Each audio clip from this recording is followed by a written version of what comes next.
If you've ever done your own yard work, chances are very high that you have a spreader. And in today's video, I'll show you in 4 simple steps how to keep that spreader maintained so that it'll last a lifetime. So hang on.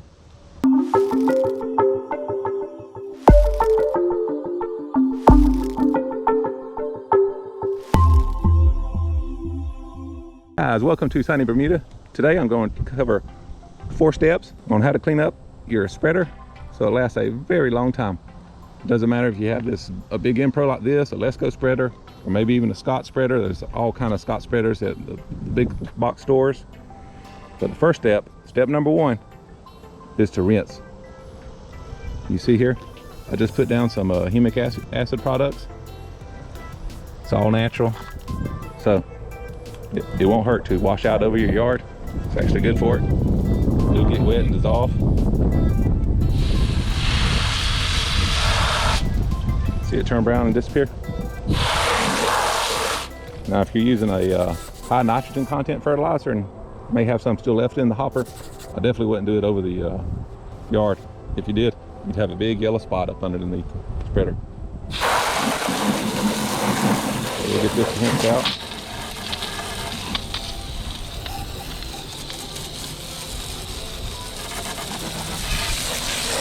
Make sure to get under it really good.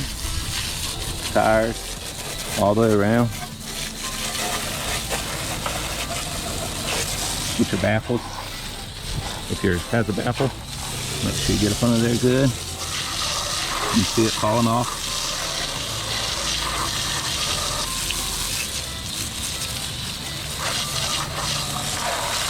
One thing to note, if your machine does have Zerk fittings, like right here, you don't want to hold it down and shoot direct water into it. What it would do, it would actually push water, behind into your bearings, which you do not want to do. You just want to lightly spray it off.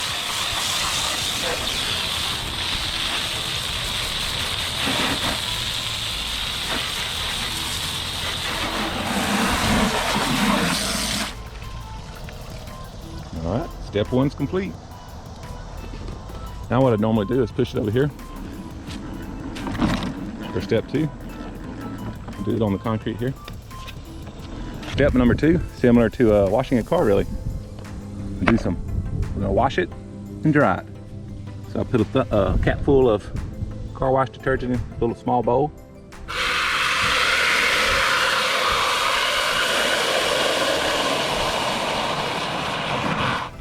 Fill it up with water. Grab you a small washcloth or a small rag. Get to cleaning. All the way around.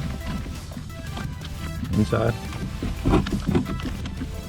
The rinse just gets the surface residue off. This wash will take care and get all anything else left on it.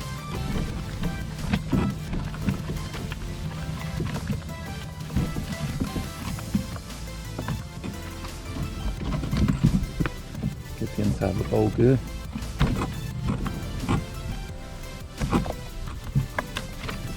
Alright.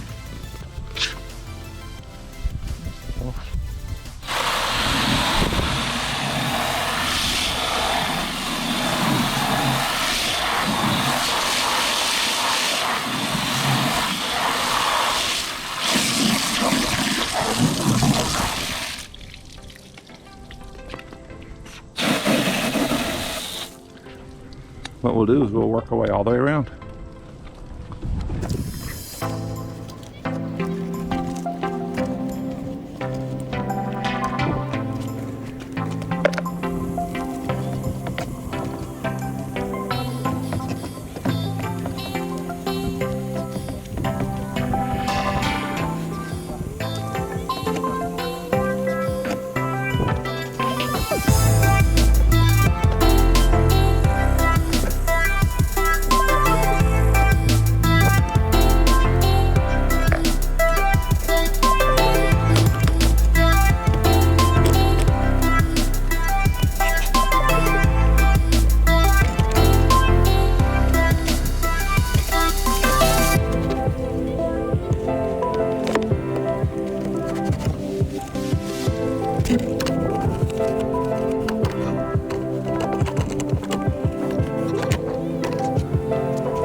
Okay, we finished. We just completed step 2, which is wash and dry.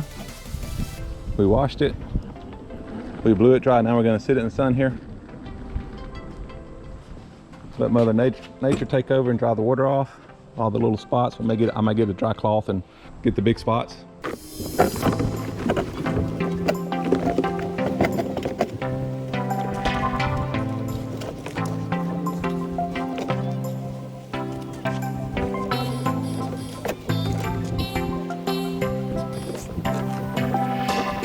Okay, step 3 is to lube your zerk fittings. You notice on my machine, I have 1, 2, and then a 3rd behind here in your gear casing. Now, typically, I used to use a manual lube gun. Looks something similar to this. You can get these on Amazon or at your local Walmart. You put your lube tube in here and get to pumping. But I was lucky enough to find one of these machines. In fact, I paid more for the case off eBay than I did for the machine. If you ever see a machine that looks like this at your local flea market, maybe your local thrift store, 20 bucks, you better jump on it. All you have to do is you fill it up, just like the manual, with your lube, put your battery in here. Same battery that works for your drill. This one's a DeWalt. Luckily I have a lot of DeWalt tools, so I'll take the battery out of the blower there, put it in here, and we'll get it lubed up. The reason you lube it up is in case water got behind these gets in here, it'll cause rust and deteriorate the bearings on both sides, and also in your wheel casing here. So we'll fill it up. It's right back there. See if you can see that. But we'll get on the other side when we get to that one. We'll drop the battery in. Pop the top off. Oh, got grease on me. Always do this on a piece of cardboard. That way you can get rid of the cardboard when you're complete, or save it for the next time. Hopefully we can catch some water as the grease shoots in it. We'll catch some water coming out of the joints.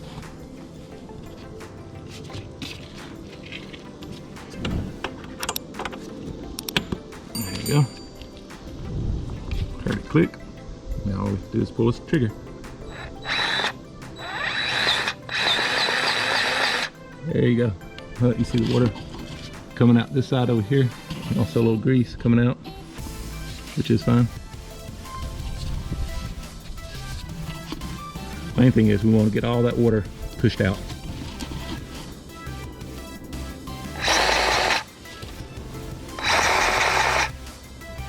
Alright. Also use a rag or a napkin here. What we do is we clean this up. If you don't clean it up really good, fertilizer will stick to it because it is grease, and then it'll just make a bigger mess to clean up later. Nice and clean. Got some grease in there, which is fine. Now we do the same procedure on this side.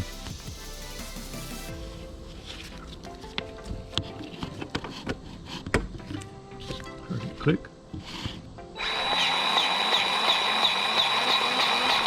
Look at all the water. See the water coming out, pushing it out. On top, some dirt, some old dirty grease. This is an excellent example here. We'll keep pumping a little more.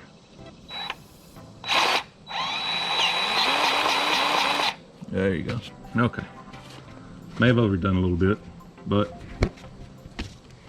for the sake of explanation, we'll pop this off. There we go. And we'll clean this up.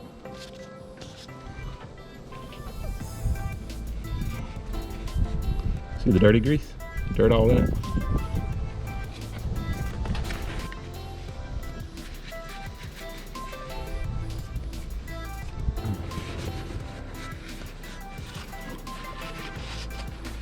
That way rust doesn't stand a chance. There you go. Okay, now we're coming around to the back side. Quick tip, always wear gloves when you're doing this. It's a messy procedure. See how clean the spreader is already? See how nice and white? The stainless steel is nice and clean. But we're gonna move around to the back and get the zerg fitting back here on the gearbox. See, the zerg fitting is right there at the top. So we're gonna fill that up with some grease.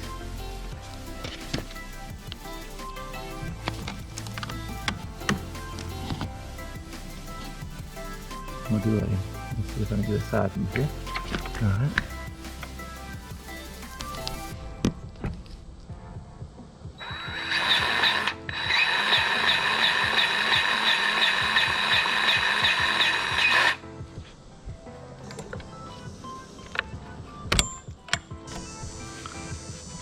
Clean that up. All right, then I take a clean paper towel and I go around and finish cleaning up. Or finish drying off if I see any extra grease around it.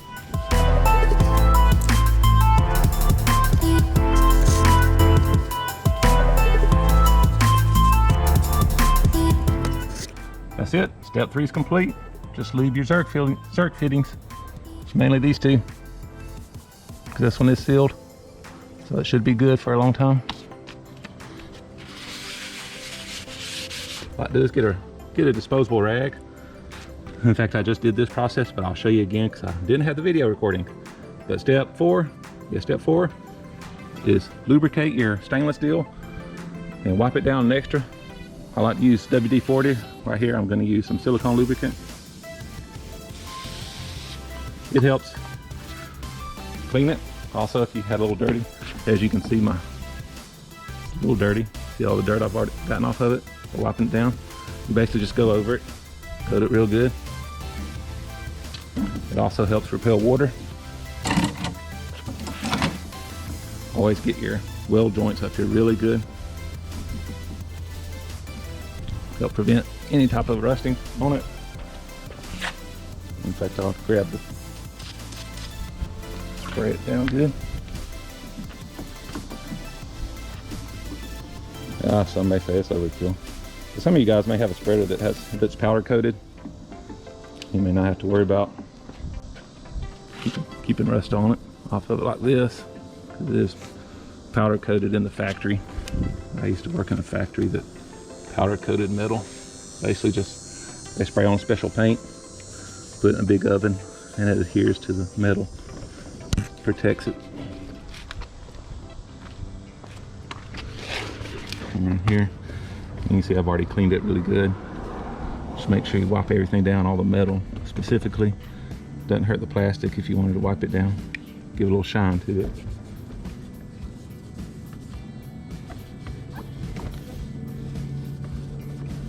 There we go. Extra chance to clean up these zerk fittings again. Make sure everything's nice and clean. Look at that. That's done air dried. Everything's nice and clean. Over there. You can see these baffles, that's a little stain there. I might can get a little pad and get that off if I was really particular, but it's gonna work for now. The final step in mower maintenance is to check the air in your tires. If you have pneumatic tires, a lot of spreaders have plastic tires, but if you have pneumatic tires, basically, if you have one of these, air inflation, go ahead and check it. It tells the max air inflation on the side of the tires usually. This one is 20 PSI. Here I have a couple of air gauges. This one is manual. Shows an AccuGauge. Second, we have a digital Tecton. This become my favorite. And of course, an air compressor to fill the tires up.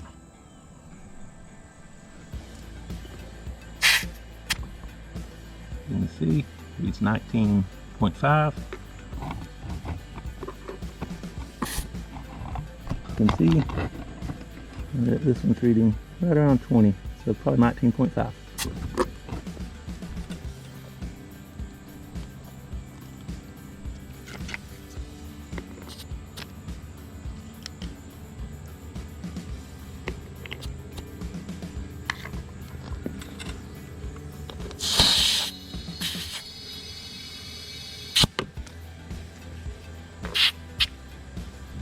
About at 19. Looks pretty good. nice and clean. Hope you guys enjoyed this video. If you liked it, learned a little something from it about how to keep your spreader long lasting, hit the subscribe button, hit that notification bell. That way you get a notification every time I post a new video. I'm trying to post more videos more often. Hope you guys enjoy it. Make sure you hit the like button and leave a comment below. What do you do to take care of your spreader? Do you just throw it in the garage after you're done? Or do you take time to wash it, lube it, make sure it's in proper working condition next time you use it? So just let me know, guys. Hope you guys have a great day. I hope you enjoyed this video. Thanks.